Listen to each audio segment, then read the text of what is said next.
Hello students, আজি আমি অধ্যায় 16 পোহৰ বা লাইট এই পাঠটি আলোচনা কৰিম। ইয়াৰ আমি যেটো পাৰ্ট 1 আছিল, পাৰ্ট 1 ত আমি কিছু অংশ পাৰ্ট 1 ৰ কিছু অংশ ৰৈ গৈছিল। এই ৰৈ যোৱা অংশখিনি আজি আমি আকৌ আলোচনা কৰিম। মই প্ৰথমতে টপিকটো লৈছো সূৰ্যৰ পোহৰ বা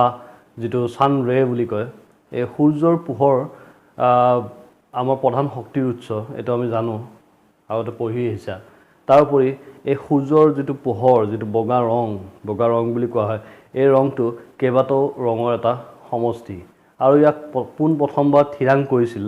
এজন বিখ্যাত বৈজ্ঞানিক, যাৰ নাম হৈছে ছাৰ আইজাক নিউটন। নিউটনে পোন প্ৰথমবাৰৰ বাবে এইটো দেখুৱাইছিল যে সূৰ্যৰ যেটো বগা ৰং, এই ৰং হৈছে 7টা ৰঙৰ সমষ্টি। এটা দিছো, ছাৰ আইজাক নিউটনে পোন প্ৰথমতে দেখুৱাইছিল যে সূৰ্যৰ বগা পোহৰত 7টা ৰঙৰ পোহৰ থাকে। 7টা ৰঙৰ তাৰমানে পোহৰ থাকিব। আৰু তেওঁ এই পোহৰবোৰৰ নাম দিছিল এনেকৈ ভিবজিয়ৰ বুলি কৈছিলে, VIBGYOR, ভিবজিয়ৰ। এটা ভি মানে হৈছে ভায়লেট, যাক আমি বেঙুনীয়া বুলি কওঁ। আই মানে হৈছে ইণ্ডিগো, যাক আমি গাঢ় নীলা বুলি কওঁ। বি মানে হৈছে ব্ৰাউন, যাক আমি মটিয়া বুলি কওঁ। জি মানে হৈছে গ্ৰীণ, সেউজীয়া। ৱাই হৈছে য়েল্লো, হালধীয়া। অ' হৈছে অৰেঞ্জ, সুমথিৰা। আৰু আৰ হৈছে ৰেড, ৰঙা। এই 7টা ৰং মিলি পিনে তাৰমানে সূৰ্যৰ যেটো বগা ৰং, এই বগা ৰঙৰ সৃষ্টি হয়। মনত ৰাখিবা, সূৰ্যৰ পোহৰ হৈছে 7টা ৰঙৰ সমষ্টি। আৰু যদি 7টা ৰং কোনোবাই সোধে তেন্তে এনেকৈ মনত ৰাখিব লাগিব, এই বস্তুটো মনত ৰাখিব লাগিব। ভিবজিয়ৰ, ভি মানে ভায়লেট, আই মানে ইণ্ডিগো, বি মানে ব্ৰাউন, জি মানে গ্ৰীণ, ৱাই মানে য়েল্লো, অ' মানে অৰেঞ্জ আৰু আৰ মানে হৈছে ৰেড। এই চিত্ৰটো চাগে চিনি পাইছা। আমাৰ মানুহৰ যেটো চকুৰ এটা চিত্ৰ মই এটা আঁকি থৈ দিছোঁ। এতিয়া আমি চকুৰ বিষয়ে আলোচনা কৰিম। চকু কি? কোনো বস্তুৰ পৰা পোহৰ আহি আমাৰ চকুত সোমালে আমি বস্তুটো দেখা পাওঁ। যেতিয়া কোনো বস্তুৰ পৰা পোহৰ আহিব, পোহৰ ৰশ্মি আহি পিনে আমাৰ চকুত প্ৰতিফলিত হ'ব, তেতিয়া আমি সেই বস্তুটোৰ প্ৰতিবিম্বটো আমাৰ চকুত গঠিত হ'ব। আৰু এই প্ৰতিবিম্বটো যেতিয়া মগজুৱে বিশ্লেষণ কৰি পিনে কৰাৰ পিছত আমি সেই বস্তুটো দেখা পাম, যাৰ প্ৰতিবিম্ব গঠন হৈছে। এতিয়া চকু প্ৰায় গোলাকাৰ। চকুৰ যেটো আকৃতি, এইটো গোলাকৃতিৰ। তাৰোপৰি সন্মুখ ভাগত থকা অৰ্ধগোলাকাৰ লেন্স আকৃতিৰ তৰপটোক কৰ্ণিয়া বোলে। ইয়াতে চাবা, এই আগৰ পিনে এটা অৰ্ধাকৃতিৰ এটা মানে লেন্সৰ দৰে এটা বস্তু থাকিব, সেইটোক আমি কৰ্ণিয়া বুলি কওঁ। এইখিনি জেগা, ইয়াক আমি কৰ্ণিয়া বুলি কওঁ। একদম চকুৰ আগত থাকিব। এইখিনি অৰ্ধগোলাকাৰ যেটো লেন্স আকৃতিৰ বস্তু থাকিব, সেইটোক আমি কৰ্ণিয়া বুলি কওঁ। তাৰোপৰি কৰ্ণিয়া চকুক ৰক্ষা কৰাৰ উপৰিও চকুত সোমোৱা পোহৰক কিছু পৰিমাণে ভাঁজ লগাই ভিতৰলৈ সোমোৱাত সহায় কৰে। কৰ্ণিয়া তাৰমানে কি কৰে, চকুৰ যেটো মণি থাকিব এইটোক ৰক্ষা কৰিব, বিভিন্ন বস্তুৰ পৰা ইয়াক ৰক্ষা কৰে। তাৰ উপৰি যেটো পোহৰ সোমাব, এইটো পোহৰটো তাৰমানে ভাঁজ লগোৱাত সহায় কৰে। ভাঁজ লগাই ভিতৰলৈ চকুৰ লেন্সত যাতে পোহৰটো গৈ পিনে পৰে, এই তেনেকৈ ভাঁজ লগাবৰ কাৰণে সহায় কৰে তাৰমানে। এই পোহৰ পনীয়া একুৱাছ হিউমাৰ থকা প্ৰথমটো কক্ষত প্ৰৱেশ কৰে। এতিয়া এই কৰ্ণিয়াৰ যেতিয়া পোহৰ ৰশ্মিয়ে বস্তুটোৰ পৰা অহা পোহৰ ৰশ্মি যেতিয়া কৰ্ণিয়া পাৰ হ'ব, তেতিয়া ই পাব একুৱাছ হিউমাৰ। এই জেগাটো এইখিনি জেগাক একুৱাছ হিউমাৰ বুলি কয়, পনীয়া জেগা এটা। সেইকাৰণে কোৱা হৈছে একুৱাছ হিউমাৰ। এই জেগাটো পাব। তাৰপিছত আকাৰ সলনি হ'ব পৰা আইৰিছ নামৰ পৰ্দা এখনে চকুত সোমোৱা পোহৰৰ পৰিমাণ নিয়ন্ত্ৰণ কৰে। তাৰপিছত এই যে পোহৰ সোমাইছে, পোহৰটো কম বেছি তাৰমানে যেটো পৰিমাণটো আমি মেইনটেইন কৰিব লাগিব, বেলেঞ্চ এটা নিয়ন্ত্ৰণ কৰিব, তাৰমানে বেলেঞ্চ কৰিব। সেইটো হৈছে, এই বেলেঞ্চ কৰা বস্তুটো হৈছে আইৰিছ। এই মণিটোৰ ঠিক ছাইডত থাকিব এইটো এটা ছাইড। এইখিনি কোৱা হয় আইৰিছ বুলি। এই আইৰিছে কি কৰিব, মনত ৰাখিবা, আইৰিছৰ প্ৰশ্নটো সোধে পৰীক্ষাত। আকাৰ সলনি হ'ব পৰা আইৰিছ নামৰ পৰ্দা এখনত চকুত সোমোৱা পোহৰৰ পৰিমাণ নিয়ন্ত্ৰণ কৰে। তাৰমানে চকুত সোমোৱা যেটো পোহৰৰ পৰিমাণ, সেইটো আইৰিছে নিয়ন্ত্ৰণ কৰিব, যাতে বেছি পোহৰ সোমাই যাব নোৱাৰে। বেছি পোহৰ সোমালে আমাৰ চকুৰ বেমাৰ হ'ব পাৰে। সেইকাৰণে এই আইৰিছে সেই বস্তুটো নিয়ন্ত্ৰণ কৰি থাকে। তাৰোপৰি আইৰিছৰ সোঁমাজত পোহৰ সোমোৱা ছিদ্ৰটোৱে হ'ল চকুৰ মণি। আইৰিছৰ ঠিক সোঁমাজত এটা পোহৰ সোমোৱা ছিদ্ৰ থাকিব, এইটো ওপৰত যেটো দেখিছা, এইখিনি গোল আকৃতি এটা। এইটো হৈছে চকুৰ মণি, আমাৰ যেটো মণি, এই চকুৰ মণি। আমি এতিয়া কি আৰু আছে, মই ইয়াৰ পিছত বুজাই আছোঁ। আমি এতিয়া বৰ্তমান কি পালোঁ? বৰ্তমান আমি পাইছোঁ অৰ্ধাকৃতিৰ এটা লেন্স আকৃতিৰ, তাৰমানে লেন্স আকৃতিৰ এটা তৰপ এটা থাকিব ইয়াতে চকুৰ প্ৰথম ভাগত এইটো কৰ্ণিয়া তাৰপিছত পোহৰ ৰশ্মি সোমাই পিনে পনীয়া এইটো সেকেন্ড যেটো দিছো এই পোহৰ পনীয়া একুৱাছ হিউমাৰ তাৰমানে দ্বিতীয় কক্ষটো থাকিব একুৱাছ হিউমাৰ পনীয়া একুৱাছ হিউমাৰ তাৰমানে পানীৰ দৰে ইয়াতে সোমাব তাৰ পিছত কি হ'ব ই আইৰিছে এই ৰশ্মি তাত নিয়ন্ত্ৰণ কৰিব যাতে বেছি ৰশ্মি চকুৰ ভিতৰত নুসুমায় তেতিয়া এই যে আইৰিছ বোলা বস্তুটো এইটোৱে তাৰমানে নিয়ন্ত্ৰণ কৰিব বন্ধ কৰি দিব চকুটো সো আমি জপাই দিম বেছি পোহৰ হ'লে আমি জপাই দিম আইৰিছৰ কাৰণে আমি জপাই দিম তাৰ পিছত গৈ পিনে চকুৰ মণি পাব চকুৰ মণিৰ কথা ক'লো এতিয়া আমি চকুৰ মণি আৰু আইৰিছৰ পিছপিনে এখন জৈৱিক স্বচ্ছ উত্তল লেন্স থাকে ইয়াৰ মেইন আমাৰ চকুৰ যেটো বস্তু এইটো হৈছে লেন্স এখন উত্তল লেন্স থাকিব এটা কৈছে চকুৰ মণি আৰু আইৰিছৰ পিছপিনে থাকিব এইটো চকুৰ মণি এইটো হৈছে চকুৰ মণি আৰু এইখন হৈছে লেন্স ঠিক চকুৰ মণিটোৰ পিছপিনে এই যিখন লেন্স দেখিছে এইখন হ'ব এখন উত্তল লেন্স দেখাত কেনেকুৱা আছিলে উত্তল লেন্সৰ যেটো আকাৰটো আছিলে এনেকুৱা তেনেকুৱা এখন লেন্স এখন ইয়াতে থাকিব আমাৰ যিখন চকুৰ লেন্স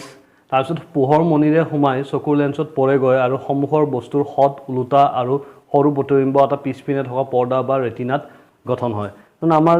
পোহৰ কৰ্ণিয়া হৈ পিনে একুৱাছ হিউমাৰত সোমাব একুৱাছ হিউমাৰত সোমাৰ পিছত চকুৰ মণি পাব আৰু মণিৰ পিছত লেন্সত সোমাব তাৰমানে এই যিখন উত্তল লেন্স এই উত্তল লেন্সখনত পৰিবগৈ আৰু উত্তল লেন্সত পৰাৰ পিছত পোহৰৰ প্ৰতিসৰণ ঘটি পিনে ইয়াৰ যিটো প্ৰতিবিম্বটো গঠন হ'ব ৰেটিনা বা এখন পৰ্দা থাকে আমাৰ চকুৰ এইখন হৈছে চকুৰ পৰ্দা এই পৰ্দাত যিটো আমাৰ প্ৰতিবিম্ব এই প্ৰতিবিম্বটো তাত গঠন হ'ব এই পৰ্দাখনত আৰু সেই পৰ্দাখনৰ নাম হৈছে ৰেটিনা ইংলিছত ইয়াক ৰেটিনা বুলি কোৱা হয় অসমীয়াত ইয়াক অক্ষিপট বুলি কয় ৰেটিনা বা অক্ষিপট মনত ৰাখিবা ইয়াতে এই পৰ্দাখনতে তাৰমানে যেটো আমাৰ প্ৰতিবিম্ব বস্তু এটা আমি দেখা যেটো প্ৰতিবিম্ব সেই প্ৰতিবিম্বটো ইয়াতে গঠিত হ'ব চকুৰ লেন্সখনৰ আকাৰ বা ফোকাস দৈৰ্ঘ্য কিছুমান চিলেৰি পেশীৰ সহায়েৰে পৰিৱৰ্তন কৰিব পাৰি এনেদৰে চকুৱে আঁতৰৰ আৰু ওচৰৰ বস্তুৰ প্ৰতিবিম্ব ৰেটিনাত পেলাবলৈ সক্ষম হয় মানে আমাৰ যিখন লেন্স আছে এই লেন্সখনৰ আগৈ থাকে মানে লেন্সখনক ধৰি ৰাখিবৰ কাৰণে পেশী থাকিব এটা আমি ৰোমক পেশী বুলি লিখিছো চিলেৰি পেশী বুলিও কোৱা হয় চিলিয়াৰি পেশী এই চিলিয়াৰি পেশীয়ে কি কৰে লেন্সখনৰ যেটো ফোকাস দৈৰ্ঘ্য বা লেন্সখনৰ যেটো আকাৰ এটো নিয়ন্ত্ৰণ কৰি থাকে কম বেছি কৰি থাকে সৰু কৰিব পাৰে ই ফোকাস দৈৰ্ঘ্যটো ডাঙৰ কৰিব পাৰে সেইকাৰণে আমি ওচৰৰ বা দূৰৰ বস্তু দেখিবলৈ সমৰ্থ হওঁ মনত ৰাখিবা এই যিবোৰ চিলেৰি পেশী লেন্সখনত যেটো লাগি আছে এইফালেও আছে এইফালেও আছে এই চিলেৰি পেশী বুলি কয় এই চিলেৰি পেশীয়ে তাৰমানে লেন্সখনৰ যেটো ফোকাস দৈৰ্ঘ্য বা আকাৰ এটো নিয়ন্ত্ৰণ কৰি থাকে তাৰমানে লেন্সখন সৰু বা ডাঙৰ কৰি থাকিব পাৰি আৰু সেইকাৰণে আমি ওচৰৰ বা দূৰৰ বস্তু দেখিবলৈ সমৰ্থ হওঁ তাৰোপৰি ৰেটিনাত পোহৰ সংবেদনশীল স্নায়ু থাকে যিয়ে প্ৰতিবিম্বৰ সংকেত মগজুলৈ পঠিয়ায় ইয়াৰ ৰেটিনাত অকল মানে যেটো আমাৰ প্ৰতিবিম্ব বস্তু এটা প্ৰতিবিম্বটো গঠন হ'লে নহ'ব ইয়াৰ পৰা এই প্ৰতিবিম্বৰ ইয়াৰে তাৰমানে সংকেতবোৰ গবিনা আমাৰ মস্তিষ্ক পাব লাগিব তেতিয়াহে আমি বস্তুটো দেখা পাম এতিয়া এই ৰেটিনাৰ পৰা মস্তিষ্কলৈকে যিবোৰ মেছেজ বা যেটো সংবেদনটো নিবলৈ কিছুমান স্নায়ুকোষ ইয়াত থাকিব এই স্নায়ুকোষবিলাকে কি কৰে এইবোৰ স্নায়ুকোষবিলাকে তাৰমানে মস্তিষ্কলৈ সংবেদনটো লৈ যায় আকৌ মস্তিষ্কই সেই সংবেদনটো বিশ্লেষণ কৰিব এনালাইজ কৰিব বিশ্লেষণ কৰাৰ পিছত হে তাৰমানে আৰু এটা মেছেজ এটা পঠাই দিব তাৰ পিছতহে আমি সেই বস্তুটো দেখা পাম ডাইৰেক্ট ৰেটিনাত অকল প্ৰতিবিম্বটো গঠন হ'লে নহ'ব প্ৰতিবিম্বৰ পৰা সংবেদন গৈ পিনে মগজু পাব লাগিব আৰু মগজু পাবলৈ হ'লে স্নায়ুকোষৰ মাজেৰে যাব লাগিব এই মনত ৰাখিবা যিখন লেন্স আছে এই লেন্স আৰু ৰেটিনাৰ এই যেটো মাজৰ অংশ এই ডাঙৰ অংশটো এটো এটা জেলি টাইপ বস্তুৰে গঠিত হেতু হৈছে ভিট্ৰিয়াছ হিউমাৰ কিতাবত দিয়া নাই ভিট্ৰিয়াছ হিউমাৰ বুলি কয় এইখিনি জেগা এই যে ৰেটিনাত পোহৰ সংবেদনশীল স্নায়ু থাকে যিয়ে প্ৰতিবিম্বৰ সংকেত মগজুলৈ পঠিয়ায় মগজুৰ প্ৰতিবিম্ব বিশ্লেষণ কৰি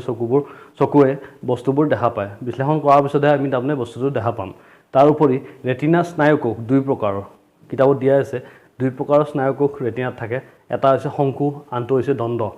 শংকুবোৰৰ কাম হৈছে উজ্জ্বল পোহৰৰ প্ৰতি সংবেদনশীল তাৰমানে বেছি পোহৰ হ'লে শংকুবোৰ তাৰমানে উজ্জীৱিত হৈ উঠে আৰু যদি ম্লান পোহৰত আমি বস্তু এটা চাব লগা হয় তেন্তে দণ্ডৰ সহায়ত আমি চাব পাৰোঁ মনত ৰাখিবা ইয়াতে কেইবাটাও পাৰ্ট আছে একদম চকুৰ যেটো সম্মুখ ভাগ এটো গঠিত হৈছে অৰ্ধাকাৰ লেন্স আকৃতি এটা বস্তুৰে হেতু হৈছে কৰ্ণিয়া এই বস্তুটো কৰ্ণিয়া তাৰ পিছত পনীয়া বস্তু এটা থাকিব মাজত এটো হৈছে একুৱাছ হিউমাৰ আৰু ঠিক একুৱাছ হিউমাৰৰ পিছতে থাকিব আমাৰ চকুৰ মণিটো আৰু মণিটো পাৰ হৈ পিনে পাম আমি এখন উত্তল উত্তল লেন্স আমাৰ চকুৰ যিখন লেন্স আৰু এই উত্তল লেন্সখনক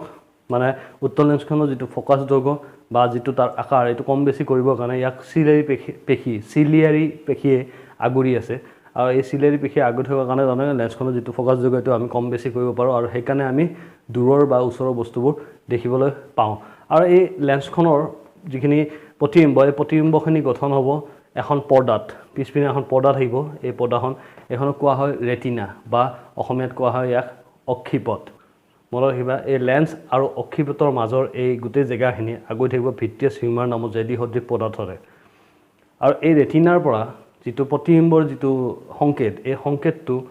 মগজুলৈ নিব কিছুমান নেত্ৰ স্নায়ুৱে এইবোৰ নেত্ৰ স্নায়ু এই নেত্ৰ স্নায়ুৱে মগজুলৈ তাৰমানে সংকেতটো নিব আৰু সংকেতটো যেতিয়া মগজুৱে বিশ্লেষণ কৰিব বিশ্লেষণ কৰাৰ পিছতহে আমি বস্তুটো দেখা পাম প্ৰতিবিম্ব আৰু অক্ষিপট কোনো প্ৰতিবিম্বৰ সাজ অক্ষিপটৰ পৰা মুহূৰ্ততে নাইকিয়া হৈ নাযায় তাৰমানে প্ৰতিবিম্বৰ যিটো সাজ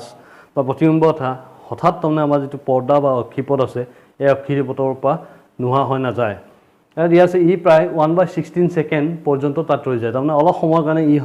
একেবাৰে 1 ছেকেণ্ডতকৈ বহুত কম সময় তাৰমানে 1 ছেকেণ্ডৰ 16 ভাগ কৰিলে তাতে এটা ভাগ যিমান হ'ব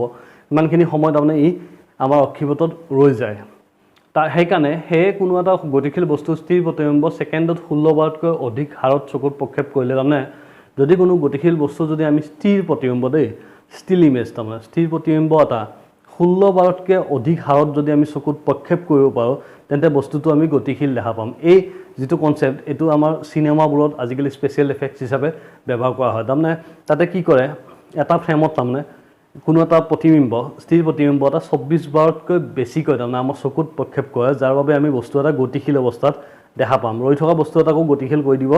পাৰে যদি আমি 16 বাৰতকৈ বেছিকৈ প্ৰতিবিম্বটো চকুত প্ৰক্ষেপ কৰোঁ তেন্তে বস্তুটো আমি গতিশীল দেখা পাম মনত ৰাখিবা এইটো তাৰ উপৰি আন এটা ইম্পৰ্টেণ্ট বস্তু আমাৰ কিতাপত দিয়া আছে সেইটো হৈছে স্বাভাৱিক চকুৰে পঢ়িবলৈ আটাইতকৈ সুবিধাজনক দূৰত্ব হ'ল 25 চেণ্টিমিটাৰ তাৰমানে 25 চেণ্টিমিটাৰ দূৰত্বত ইমানমান দূৰত্বত আমি বস্তু এটা কিতাপ এখন ধৰা আমি ইমানখিনি দূৰত্বত ৰাখিব লাগিব যদি আমি পঢ়িব লগা হয় কিতাপখন কিন্তু আমি যদি ইমানমান ওচৰত আনো একেবাৰে ধৰা 10 চেণ্টিমিটাৰমানত আনো তেন্তে আমি কিতাপখনৰ যিবোৰ শব্দ এইবোৰ তাৰমানে ধূসৰ হৈ যাব আমি ভালদৰে দেখা নাপাম বা বেছি দূৰত যদি 25 চেণ্টিমিটাৰ ধৰা 60 চেণ্টিমিটাৰ লওঁ যদি দূৰত যদি লওঁ তেন্তেও আমি ভালকৈ দেখা নাপাওঁ সেইকাৰণে আমি 25 চেণ্টিমিটাৰত ল'ব লাগিব তাৰমানে 25 চেণ্টিমিটাৰত ল'লে আমি আখৰবোৰ ভালদৰে দেখা পাম তাৰ উপৰি দৃষ্টিৰ বিকাৰ কিতাপত ভালদৰে দিয়া নাই কিন্তু মই এটা দৃষ্টিৰ বিকাৰ দুটাকৈ লিখি দিছোঁ প্ৰথমটো হৈছে নিকট দৃষ্টিগ্ৰস্ততা বা মায়পিয়া মনত ৰাখিবা নিকট দৃষ্টিগ্ৰস্ততা বা মায়পিয়াটো ক্লাছ 10ত পাব পিছলৈকে মায়পিয়া থকা ব্যক্তিয়ে ওচৰৰ বস্তুবোৰ ভালকৈ দেখে তাৰমানে যাৰ মায়পিয়া বা নিকট দৃষ্টিগ্ৰস্ততা এই ব্যাধিটো আছে তেওঁলোকে কি হয় ওচৰৰ বস্তুবোৰ ভালকৈ দেখা পায় আৰু এই ওচৰতে থকা বস্তুটো ভালকৈ দেখা হ'ব কিন্তু দূৰৰ বস্তু এটা ভালদৰে দেখা নাপায় 2 নম্বৰ হৈছে দূৰ দৃষ্টিগ্ৰস্ততা বা হাইপাৰমেট্ৰপিয়া দূৰ দৃষ্টিগ্ৰস্ততা বা হাইপাৰমেট্ৰপিয়া এতিয়া হাইপাৰমেট্ৰপিয়া থকা ব্যক্তি এজনে দূৰৰ বস্তুবোৰ স্পষ্টকৈ দেখে যাৰ এই দূৰ দৃষ্টিগ্ৰস্ততা ব্যাধিটো থাকিব তেনে ব্যক্তিয়ে দূৰৰ বস্তুবোৰ ভালদৰে দেখা পায় কিন্তু ওচৰৰ বস্তু এটা ভালদৰে দেখা নাপায় তাৰ উপৰি আন কিছুমান বেমাৰ আছে এটা হৈছে বুঢ়া বয়সত দৃষ্টিশক্তি ধূসৰ হয় বুঢ়া বয়সত কি হয় চকুত তাৰমানে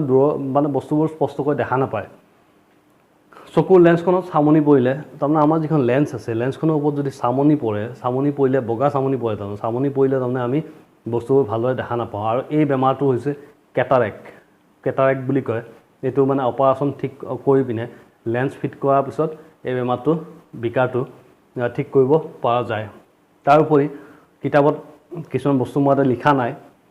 পঢ়ি দিছোঁ চকুৰ যত্ন আমি চকুৰ যত্ন কেনেকৈ ল'ব পাৰোঁ প্ৰথমটো দিছে যদি পৰামৰ্শ দিয়া হয় তেন্তে যথোপযুক্ত চশমা পৰিধান কৰিবা আৰু চকুৰ যদি কিবা বেমাৰ হৈছে বা বিকাৰ হৈছে আৰু আমি ডক্টৰৰ ওচৰত গৈছোঁ ডক্টৰে যদি আমাক চশমা দিছে আমি চশমাযোৰ পৰিধান কৰি থকাটো উচিত 2 নম্বৰ পোহৰৰ অতি কম আৰু অতি বেছি দুয়োটাই চকুৰ কাৰণে বেয়া কম পোহৰত চকুৰ কাম কৰিলে চকুত চাপ পৰিব আৰু মূৰৰ বিষ হোৱাৰ সম্ভাৱনা থাকে